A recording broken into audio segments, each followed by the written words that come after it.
सपनों की सजीली चुनरिया, मेहंदी की रंगीले बूटे, सपनों की सजीली चुनरिया, मेहंदी के रंगीले बूटे, तेरे प्यार बिना सब झूठे, तेरे प्यार बिना सब झूठे, पाँव की छलकती झांझर, हाथों की खनकती कंगन, तेरा रास्ता देखे साजन, तेरा रास्ता देखे साजन। मेरी बाहों में हर पल बहारों के मौसम है, बूंद ना बादल कोई फिर क्यों आँखें नम है, तेरे सिंदूर की लाली अब नहीं मिटने वाली, कह रही हर धड़कन सात जन्मों तक साजन। बनूं मैं तेरी दुल्हन, बनूं मैं तेरी दुल्हन, बनूं मैं तेरी दुल्हन, बनूं मैं तेरी दुल्हन। ये क्या कर दिया तुमने? इधर तमाशा खड़ा कर दिया। सब लोग यही देख रहे हैं। वो गलती पता नहीं सागर कैसे रिएक्ट करेगा। तुम जाओ यहाँ से, जाओ।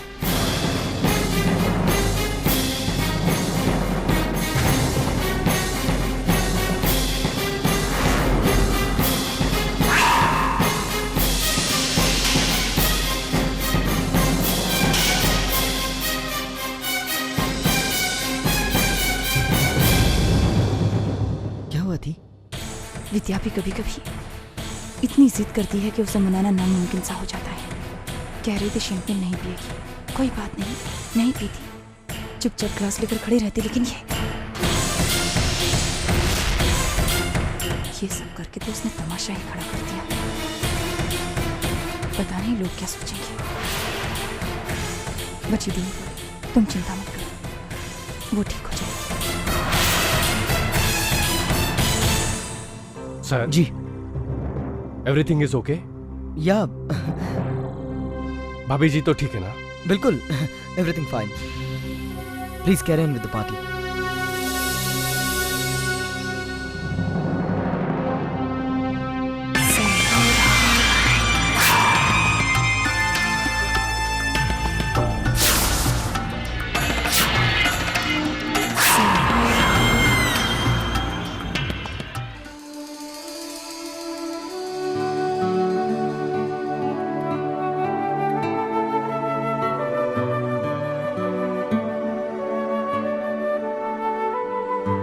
सुनिए,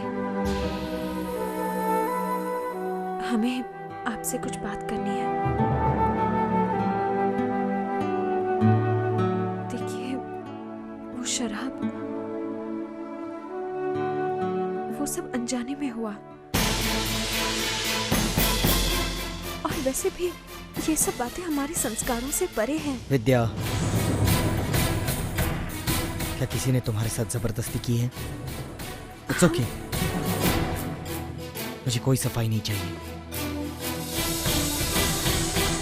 जो तुम्हें ठीक लगा तुमने किया। बात ये नहीं है कि तुमने शराब पी या नहीं पी। अब मुझे सब समझ में आ रहा है। तुम्हारे संस्कार, तुम्हारे सोच विचार सब कितने अलग हैं। शायद बात करके कोई फायदा नहीं है, क्योंकि मैंने जो सोचा है तुम्हारे बारे में वो तुम कभी बन नहीं पाओगी।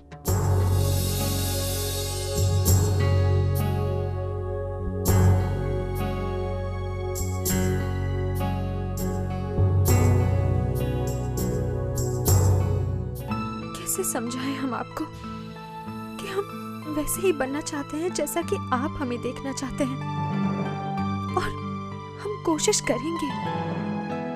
हम सोचेंगे कि हम वो रूप कैसे ले सकते हैं जो रूप आप हमारा देखना चाहते हैं। सोचो विद्या, सोचो। मैं भी सोच रही हूँ, और मेरी सोच तुम्हारी सोच से हमेशा 2 कदम आगे रहेगी। मैं तुम्हें कभी सागर के लायक नहीं बनने दूंगी, नहीं बनने दूंगी।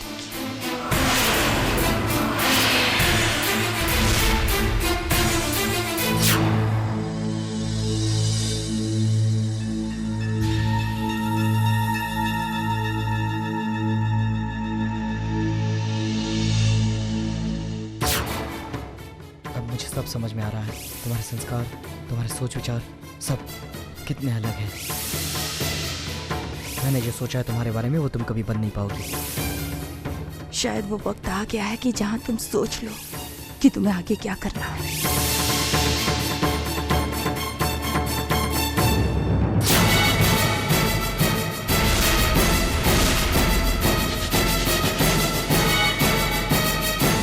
सब कुछ ऐसे ही चलता रहेगा विद्या, ये दुख भरा जीवन, ये आंसू, ये सब कुछ, जब तक खुद तुम हमारी बात का विश्वास नहीं करोगे विद्या, कुछ भी नहीं बदलेगा, कुछ भी नहीं।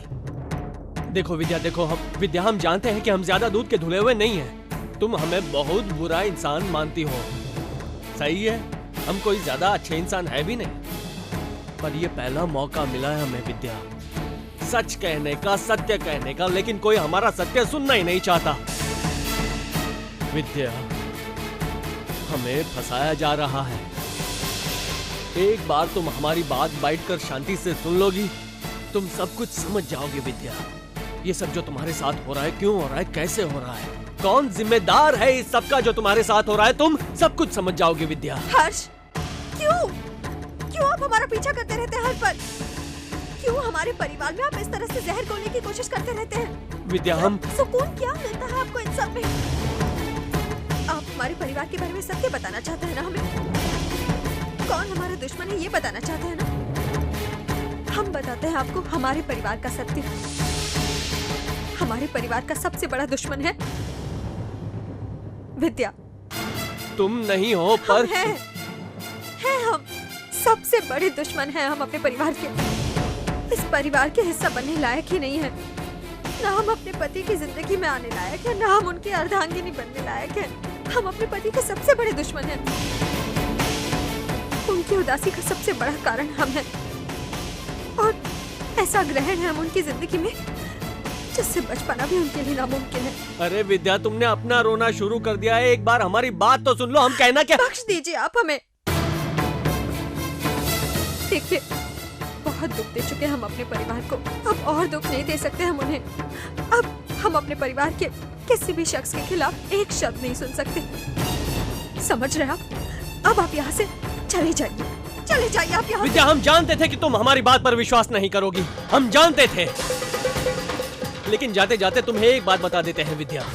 तुम कहती हो ना कि तुम इस परिवार को खुश देखना चाहती हो, इस परिवार में खुशियां आते देखना चाहती हो, आने वाली हर बुराई से तुम इस परिवार को बचाना चाहती हो। तो ऐसे में विद्या, तुम्हारा असली दुश्मन को ढूंढ कर निकालना बहुत जरूरी है। तुम समझो, वो असली दुश्मन हम नहीं है। क्या तुम जानती हो कि तुम्हारा असली दुश्मन कौन है? क्यों नहीं जाते यहाँ से? समझ नहीं आ रहा आपको? नहीं है हमें आप पर भरोसा, जरा भी भरोसा नहीं है हमें। हमें तुम्हारी सोच पर तरस आता है विद्या। आज तो हम चले जाते हैं, लेकिन आज ना सही विद्या, एक दिन तुम्हें हमारी बात पर यकीन करना ही होगा। जो टिकट तुम्हें हमारे कमरे से मिली, क्या तुम एक बार ट्रैवल एजेंट को फोन करके पूछ सकती हो कि वो टिकट किसने खरीदी थी? वो टिकट हमने नहीं खरीदी थी विद्या। क्या हुआ भैया, क्यों परेशान कर रहे हो अकेली औरत को? क्यों भैया, आपके पिताजी का क्या जा रहा है? क्या हुआ? जा रहे हैं हम, परिवार की बात है,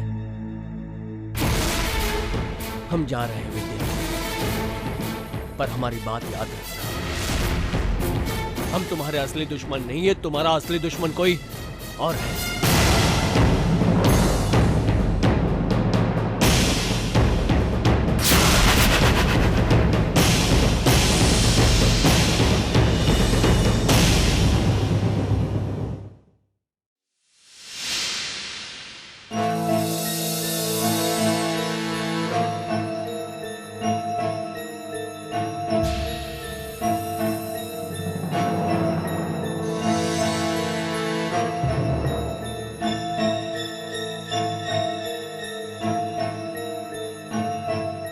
मामी, क्या हुआ?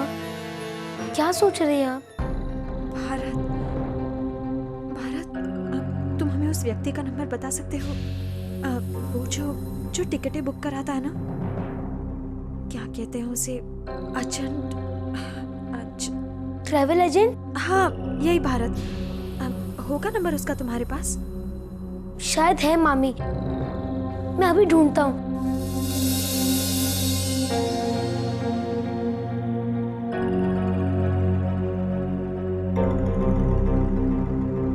मामी, ये रहा।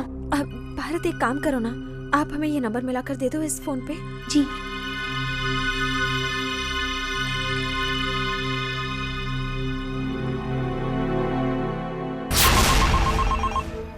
हेलो। हेलो। हाँ, 1 मिनट। मामी, लीजिए। भारत, आप बाहर जाकर देखो कि समीर कहाँ है। जी।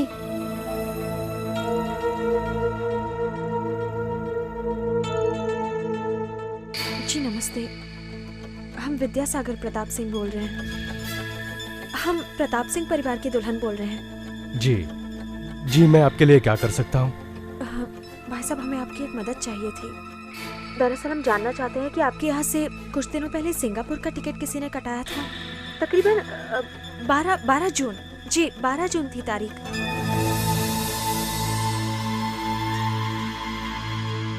नेटवर्क क्यों नहीं आ रहा है? हाँ, और टिकट था हर्ष के नाम से। हमें लगता है कि हर्ष ने ही कटवाया होगा, पर फिर भी हम एक बार जानना चाहते हैं कि वो उन्होंने ही कटवाया था या किसी और ने। हमारे लिए ये जानना जरूरी है कि वो टिकट किसने कटाया, वो कौन है जिसने इसके पैसे दिए। 12 जून? जी। देखिए मैडम, ये बात 2 महीने पुरानी है। अब ऐसे तो इतनी जल्दी याद नहीं आएगा। आप ऐसा कीजिए, होल्ड कीजिए, मैं रिकॉर्ड देखकर बताता हूँ।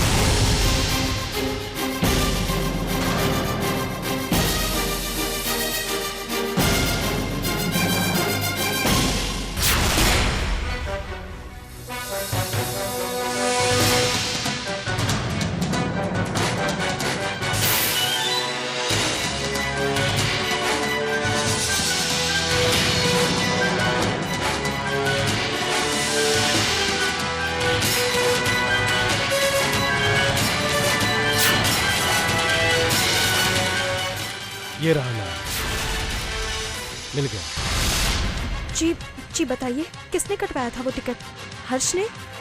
जी नहीं, टिकट तो हर्ष जी के नाम पर है, मगर टिकट बुक करवाने वाले का नाम। जी जी, सुनिए,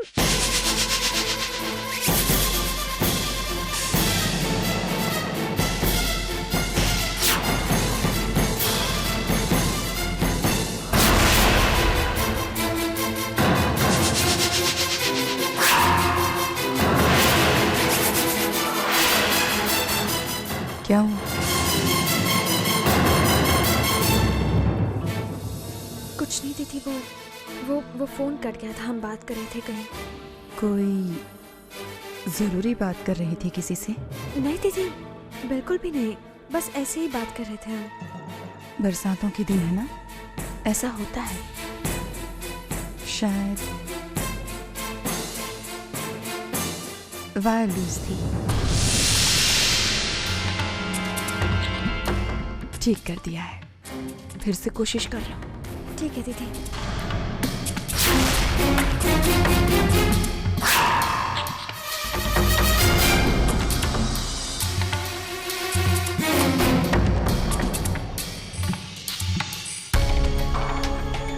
हे शाबुनाथ, अब क्या करें? चीनू भैया ने बताया था कि ये बटन दबाने से दोबारा उसी नंबर पे फोन लग सकता है।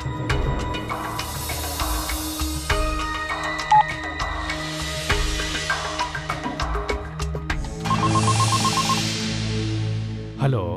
जी भाई साहब, हम विद्यासागर प्रताप सिंह। जी जी जी विद्या जी, मैंने रिकॉर्ड चेक कर लिया है। वो टिकट हर्ष ने ही ली थी।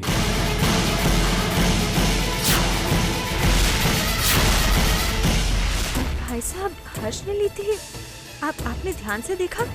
जी, मैंने ठीक से चेक कर लिया।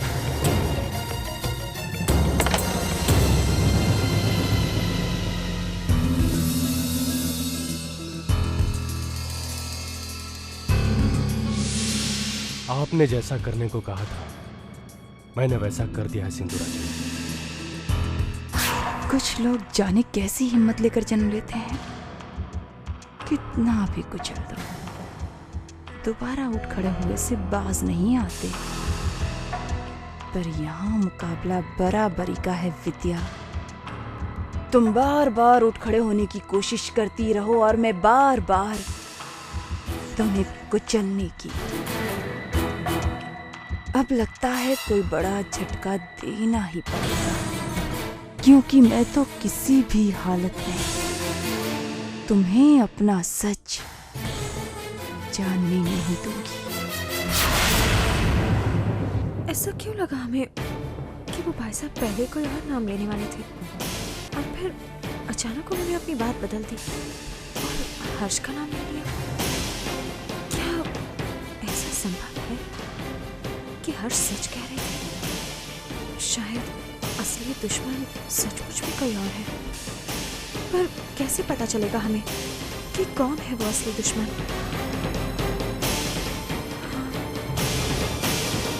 हमारी मदद एक शख्स है जो कर सकते हैं।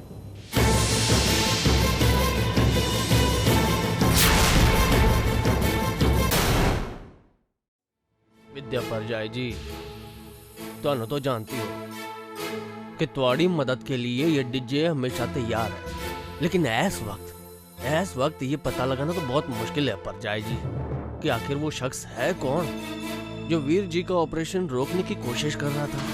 भाई साहब, आप कुछ भी कीजिए, लेकिन आपकी मदद के बिना हम कुछ भी नहीं कर पाएंगे। पहले तो हमें इस बात पर पूरा विश्वास हो गया था कि गुनहगार हर्ष ही है, मगर अब हमें लग रहा है कि हमने गलती की है पहचानने में। और भाई साहब, अगर वो दुश्मन अब भी हमारे घर में है, मतलब कि इनकी जान को अब भी खतरा है। जी परजाई जी, ऐसे कैसे खतरे में है? ये खड़ा है अभी डीजे। क्या है ना परजाई जी, मेरे पास हर तरह के लोग हैं अलग अलग काम के लिए। कानून की इस तरफ भी और कानून के उस तरफ भी। वो अपना क्या है ना परजाई जी कि दोनों से ना संबंध बना के रखने पड़ते हैंगे। पर आप फिक्र ना करो, असी पता लगा के रहेंगे कि वो शख्स है कौन जो अपने वीर जी के पीछे पड़ा है। तुसी घर जाओ परजाई जी, नहीं तो कोई देख लेगा तो गड़बड़ हो जाएगी। हम जाते हैं। जा।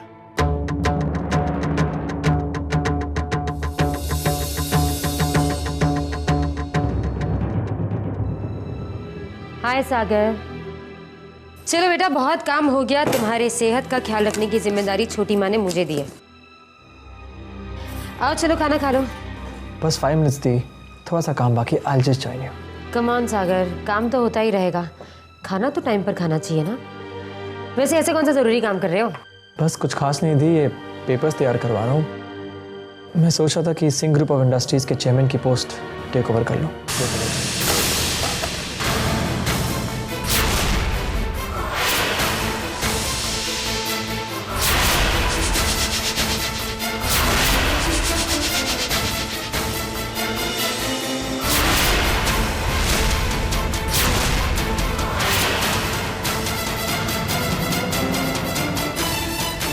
क्या हुआ दी?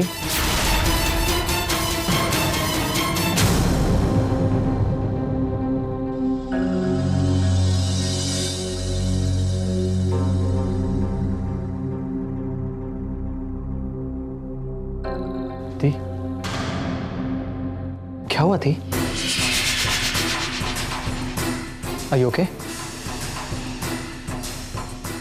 Of course I'm okay. It's a great news. कब फैसला कर लिया तुमने? मुझे बताया भी नहीं। मैंने आपसे हमेशा कहा है ना कि आपने बहुत मेहनत की थी। इस कंपनी को आपने बहुत वक्त दिया है। इतने साल आपने अजीजों ने बहुत मेहनत की। अब मैं बिजनेस संभालूंगा।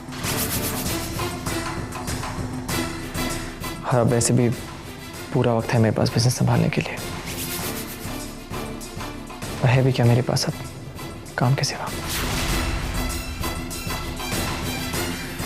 आई होप आप मेरे फैसले से सहमत हैं। सहमत ना होने का वक्त ही कहाँ दिया तुमने बेटा? अपनी धी को रिटायर करने की इतनी जल्दी जो है तुम्हें। दी, मैंने आपको जीजू को बहुत मेहनत करते हुए देखा है। जीजू मुझसे कह रहे थे कि वो बहुत थक चुके हैं। उन्होंने मुझसे कहा कि मैं चेयरमैन की पोस्ट टेक ओवर कर लूं, जिससे कि वो अपने होम टाउन शिमला जाकर आराम से एंजॉय करें और सेटल हो जाएं। तो बस मैंने सोचा क्यों नहीं, I'll take it over। अब आप लोग आराम करेंगे और मैं बहुत काम करने वाला हूँ। अब मेरी बारी। Excuse me sir. जी सर,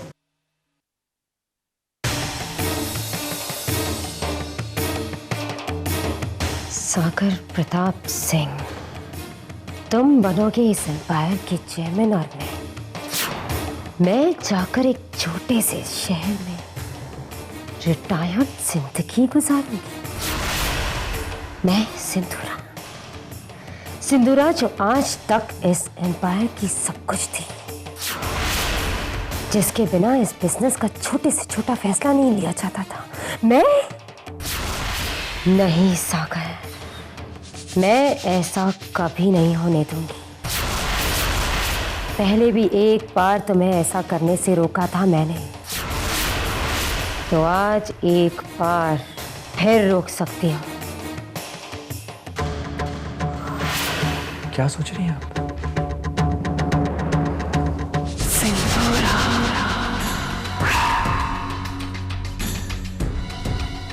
कुछ नहीं बेटा, सोच रही थी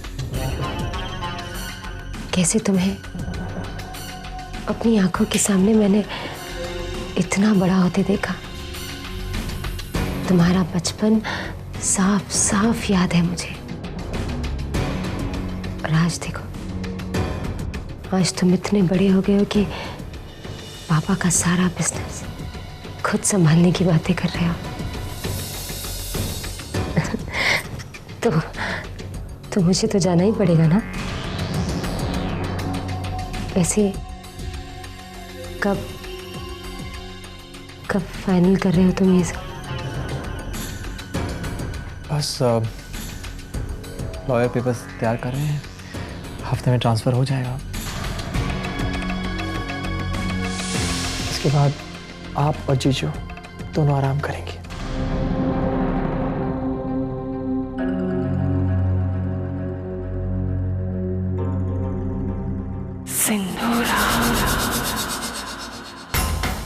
Not so soon, my brother। एक हफ्ता बहुत होता है, एक हफ्ता सिंदूरा के लिए तो एक पल भी बहुत है। बहुत कुछ हो सकता है एक हफ्ते में, पर सबसे पहले उस विद्या की विदाई करनी होगी।